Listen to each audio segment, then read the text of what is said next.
அண்ணே, என்னண்ணே இப்படி பண்ற? ஆட்சிக்கு வந்து ஒரு 7 நாள் கூட ஆகல, இந்த மாதிரியான வேலையெல்லாம் பார்த்து வச்சிருக்கண்ணே. இந்த வீடியோ போய் பாருண்ணே. நானே இப்படி பண்ணிருக்கிற?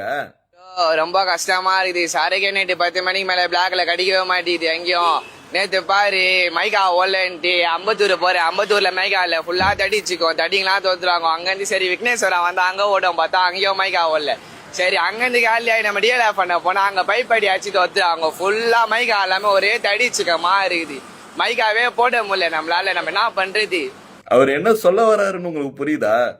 அவர் வந்து தமிழ் தான் பேசுறாரு. தலைவர் சரக்கு அடிக்க போயிருக்காரு நைட்டு 10 மணிக்கு மேல. கடந்த காலகட்டங்கள்லாம் 10 மணிக்கு மேல பிளாக்ல சிறப்பா மதுபானம்லாம் கிடைச்சிட்டு இருந்தது. போலீஸ் தொல்லையும் இல்லாம இருந்தது. ஆனா அவருக்கு தெரியல இப்ப ஆட்சி மாறின விஷயம். இப்ப என்னன்னா அந்த மாதிரி பிளாக்ல கிடைக்கிறதெல்லாம் சுத்தமா க்ளோஸ் பண்ணிட்டாங்க. இப்ப எதுவுமே கிடைக்கிறது இல்ல. அது இல்லாம காவல்துறையோட கட்டுப்பாடுகள் ரொம்ப அதிகமா இருக்கு. அதை தான் அவர் வந்து அப்படி சொல்றாரு. அந்த மைக்கா அப்படின்னு சொல்றது வந்து மதுபானம் அப்படின்னு நினைக்கிறேன். தடி சிக்கம் அப்படின்னு சொல்றது வந்து காவல்துறை வந்து கட்டுப்பாடுகள் அதிகமா இருக்குது அப்படின்ற ஒரு விஷயத்த சொல்றாரு.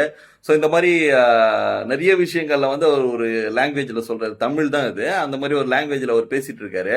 கடந்த காலகட்டங்கள்ல இந்த மாதிரி நிலைமைகள் தான் இருந்திருக்குது. ஒயின் ஷாப்புக்கெல்லாம் மூடுந்து நைட்டு 10 மணிக்கு மேல சரக்கு பிளாக்ல கிடைக்காத அளவுக்கு இந்த அரசாங்கம் கண்ட்ரோல் பண்ணி இருக்கிறது அப்படின்றது இது மூலயமா நம்மளுக்கு தெரியுது. காவல்துறைக்கும் இந்த நேரத்தில் ஒரு நன்றியை தெரிவிச்சுக்கிறேன். பர்ஃபெக்டா நைட் டைம்ல 10 மணிக்கு மேல இந்த மாதிரி நீங்க கண்ட்ரோல் பண்றதுன்றது வந்து மிகப்பெரிய ஒரு பாதுகாப்பான ஒரு விஷயம்ன்றதை இந்த நேரத்தில் பதிவு பண்ணி விரும்பிக்கிறேன். காவல்துறைக்கும் அரசாங்கத்துக்கும் இந்த நேரத்தில் நன்றியை தெரிவிச்சுக்கிறேன்.